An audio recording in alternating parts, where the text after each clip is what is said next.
Saw 10 is the perfect example of how trailers ruin the magic of storytelling. The fuck?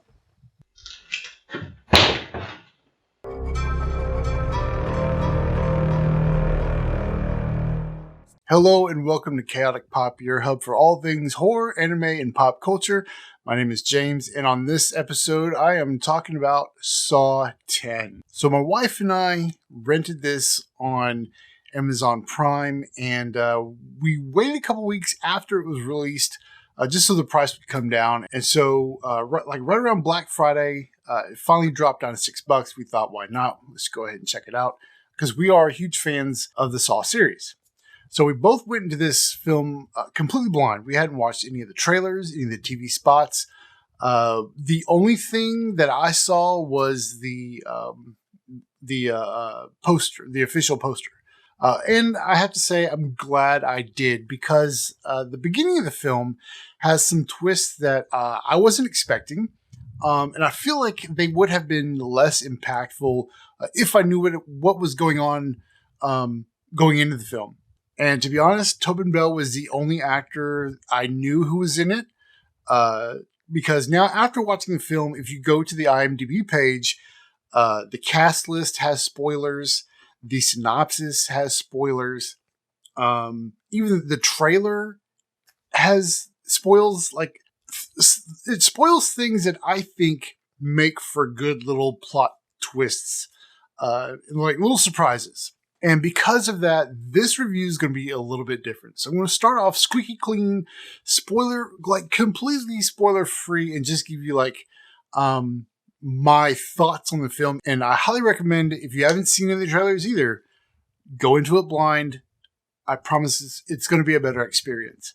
Once I give you sort of like my initial thoughts, then I'll go into like the plot synopsis and the things that have already been established inside the trailers and on the IMDb. And if you want the full spoiler extended review, that'll be on the Patreon page. So I will say right off the bat, this is probably the best entry into the franchise. It's definitely like one of my favorites right after the original. I think the story was really well written by Pete Goldfinger and Josh Stolberg. Josh Stolberg also wrote Jigsaw, and then he wrote Spiral from the Book of Saw. And I am a fan of his writing, so I knew I was at least going to like the film. I didn't think I was going to like it as much as I did, though. There's several like little twists, like I mentioned before, throughout the film that I thought were really well executed. And I think the final plot twist was like spot on. I thought it was like really entertaining. I'll say that the traps were gruesome and the gore was crazy pants and just really well done. The special effects were just out of this world. I absolutely loved it. I think this film also has a look that's kind of unique compared to the previous films as far as like the color grade and the contrast. It has more of a filmic look to it. Whereas previous entries, with the exception of Jigsaw, and I haven't seen Spiral yet, so I won't include Spiral into this. It's green tint, and it got to be kind of old, like this green yellowish tint. This was a little bit more balanced in the color.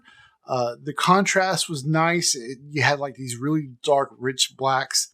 You didn't have like a whole lot of highlights during the day. I think they used sort of like that warmer color tone when he in the very beginning when he was in Mexico.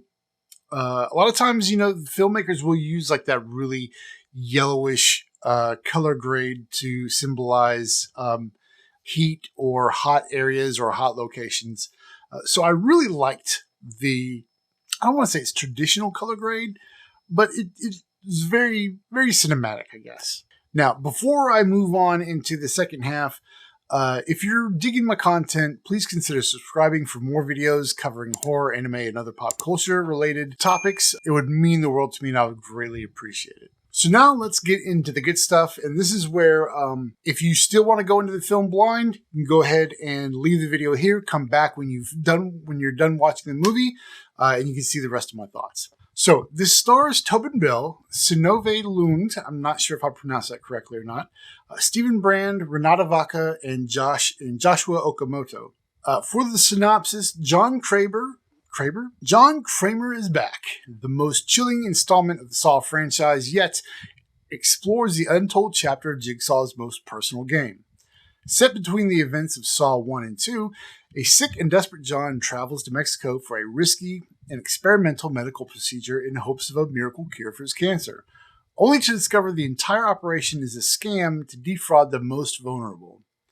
Armed with a newfound purpose, John returns to his work, turning the tables on the con artist in his signature, visceral way through a series of ingenious and terrifying traps. So when we first started the film, it was like the first 20 minutes or so, my wife and I were like, this is kind of a weird way to start this movie, because it starts off with him finding out that the cancer is terminal and there's nothing they can do. And somehow he finds this doctor who's doing this sort of experimental surgery, medical or medicine cocktail combination thing that's like miraculously cures cancer.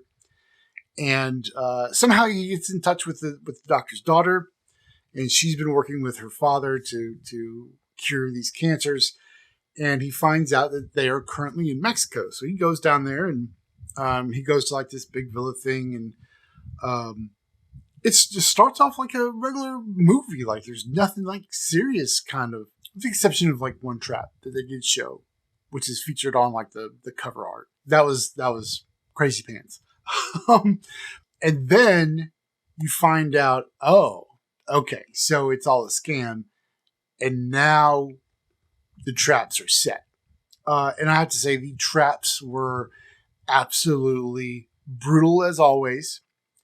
Very well done. The special effects were fantastic, and the gore was awesome. It was cringy.